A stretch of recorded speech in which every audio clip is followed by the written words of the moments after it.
Afghanistan cricket ने cricket के बड़े चौधरी ऑस्ट्रेलिया को T20 मैच में आज शिकस्त दे दी है।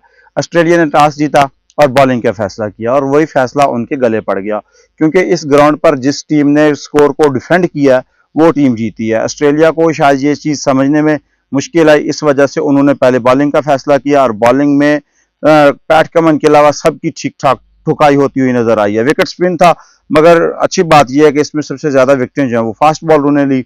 बस अब पैट कमन ने लगातार दूसरे मैच में हैट्रिक की है। पहले उन्होंने बांग्लादेश के खिलाफ हैट्रिक की, आज उन्होंने अफगानिस्तान के खिलाफ हैट्रिक की। अफगानिस्तान वो कि 15वें ओवर तक एक भी खिलाड़ी आउट नहीं था। उसके बाद भाई साहब उनकी लाइन लग गई। उसने कहा ना भाई साहब, हमें विकेटों की कोई जरूरत नहीं है, हम तो रन बनाएंगे और जितनी जल्दी हमसे रन बन सकते हैं हम बनाएंगे। 148 रन का टोटल खड़ा किया और वो ही 148 रन का टोटल उनके गले पड़ गया।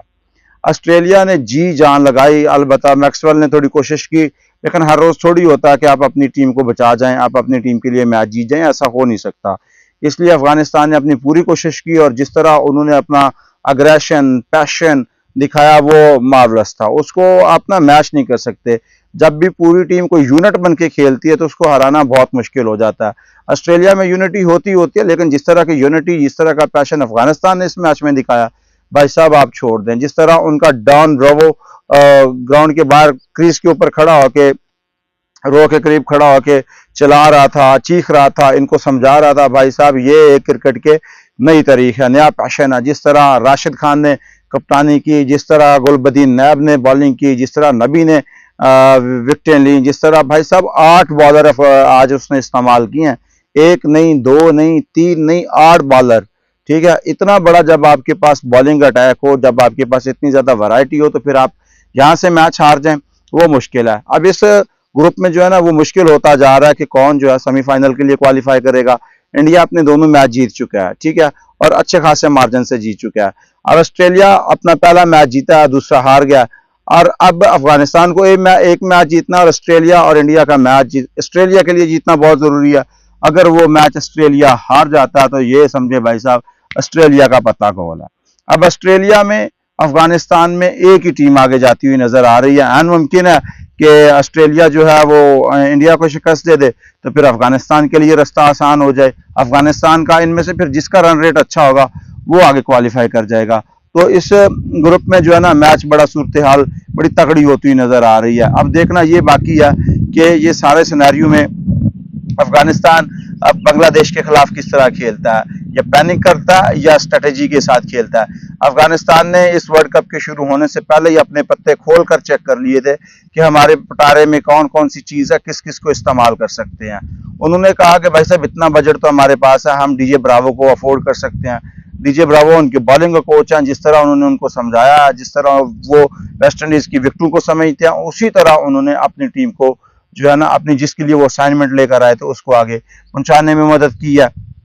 जिस तरह गुलबदीन नायब ने यार बॉलिंग किया है उसको तो सल्यूट करने को दिल करता है। उसने 4 ओवर में 19 रन दिए और 4 विकेटें ली हैं। विकेट स्पिन के लिए साजगार थी, मगर 8 विकेटें इंडिया की अफगानिस्तान की जानब से ली हैं फास्ट बॉलरों ने। जिस तरह का अटैक नवीन उल हक ने किया, भाई साहब मार्वलस। नवीन उल हक चूंकि ट्रेविस हेड को आईपीएल में खेल चुके थे, आईपीएल में तो ये भाई साहब भैंसा बना हुआ था ट्रेविस हेड, मगर जिस तरह इसने इंग्लैंड को कूटा आज नहीं मार सका।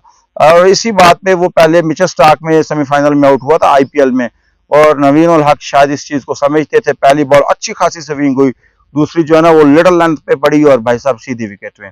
हेड समझ नहीं पाए। उसके बाद भाई साहब इनकी तो लाइन लगी रही है। मैक्सवेल ने अलबत्ता कुछ कोशिश की है मगर कारगर साबित नहीं हुई। जिस तरह पैट कमन ने कोशिश की, पैट कमन आपको पता है टेस्ट और वनडे में तो कामयाब हो सकता है विकेट रोक के रन बनाने में, T20 में आपके पास इतना वक्त ही नहीं होता। और जिस तरह फिर उन्होंने बॉलिंग की है, जिस तरह उन्होंने फील्डिंग की है, जब जब उन्होंने मिस फील्डिंग की है, जो राशिद की अगर आपको पश्तो नहीं आती तो हमें भी नहीं आती, जो गालियां दी हैं भाई वो सुनने लायक थी। भाई साहब यही पैशन आपको एक टीम बनाता है, और जब ये पैशन आप में होता है फिर आपको कोई शिकस्त नहीं दे सकता। अब ये देखना बाकी है कि अफगानिस्तान अपने बाकी मैचेस, एक मैच है उसमें क्या स्ट्रेटेजी अपनाता है। इंडिया के खिलाफ तो उनकी स्ट्रेटेजी बिल्कुल नजर नहीं आई, या शायद यूं कह लें कि उनका खेलने को दिल ही नहीं कर रहा था या जीतने को दिल नहीं कर रहा था। 196-97 का मेरे ख्याल कुछ टोटल था, वो नहीं बन पाया। हो जाता कभी कभार इस तरह। तो अब ये देखना बाकी है कि इंडिया का एक मैच ऑस्ट्रेलिया के खिलाफ, और वो ऑस्ट्रेलिया उसको कैसे खेलता है, इंडिया कैसे खेलता है। अभी तक इंडिया इस वर्ल्ड कप में कोई भी मैच नहीं हारा, अनबीटन है।